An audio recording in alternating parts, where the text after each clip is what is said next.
चलो चलो मस्ती करेंगे, चलो चलो नहाएंगे कुछ काम तालाब नहीं में, है, चलो तालाब में कुछ नहाएंगे। काम हुई, नहीं है, चलो चलो हुई, पढ़ाई भी चलो। बंद है भी। अरे बच्चों, कहाँ घूम रहे हो तुम? पढ़ाई वढ़ाई तो नहीं कर रहे हो ना? गुरुजी कोरोना लग रहा है, स्कूल बंद है, अब क्या करें पढ़ाई करके। बच्चों, कोरोना कभी तो खत्म होगा, तुम पढ़ाई तो करो। नहीं गुरुजी, जब स्कूल खुलेंगे तब पढ़ाई करेंगे, अभी कहाँ पढ़ाई करें। क्यों एनर्जी वेस्ट करें गुरुजी, अभी मस्ती करने के दिन आ गए तो मस्ती करेंगे। नहीं बच्चों, यह तुम्हारी गलत सोच है। चलो इसी पर मैं आपको एक कहानी सुनाता हूँ, बैठो। हाँ सुनाइए सुनाइए गुरुजी, कहानी सुनाइए। कहानी यह है कि एक बार भगवान इंद्र किसानों से नाराज हो गए और इंद्र देव ने घोषणा कर दी कि अब 12 साल तक बारिश नहीं होगी, आप फसल नहीं उगा पाओगे। तो किसानों ने भगवान इंद्र से विनम्रता पूर्वक विनती की। तो किसानों की विनती को देखते हुए इंद्र ने बड़ी चालाकी से बारिश ना होने का सारा श्रेय भगवान शिव पे डाल दिया और कहा कि बारिश तभी संभव है जब भगवान शिव अपना डमरू बजाएंगे।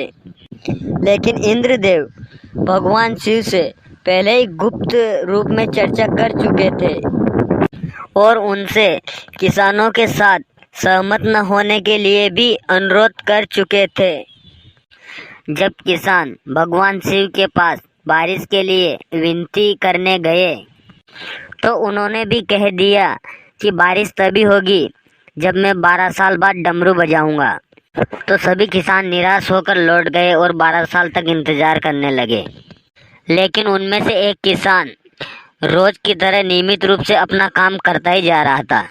वह किसान खेती भी कर रहा था और साथ साथ में बीज भी बो रहा था।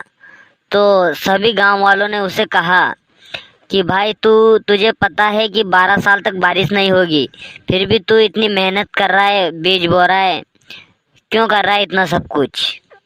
तो उसने कहा, हाँ भाई मुझे पता है बारिश के बिना मेरी फसल नहीं आएगी, लेकिन मैं यह सब अभ्यास के लिए कर रहा हूँ कि कभी 12 साल बाद बारिश हो और फिर मैं काम करना ही भूल जाऊँ, शरीर आलसी हो जाए और मेरी फसल सही से ना हो और मैं खेती में काम करना ही भूल जाऊँ।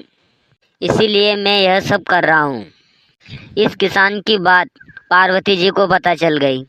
तो पार्वती जी शिव जी के पास गई और शिव जी से कहा कि स्वामी, कहीं आप 12 साल बाद डमरू बजाएं तो कहीं डमरू बजाना भूल न जाएं।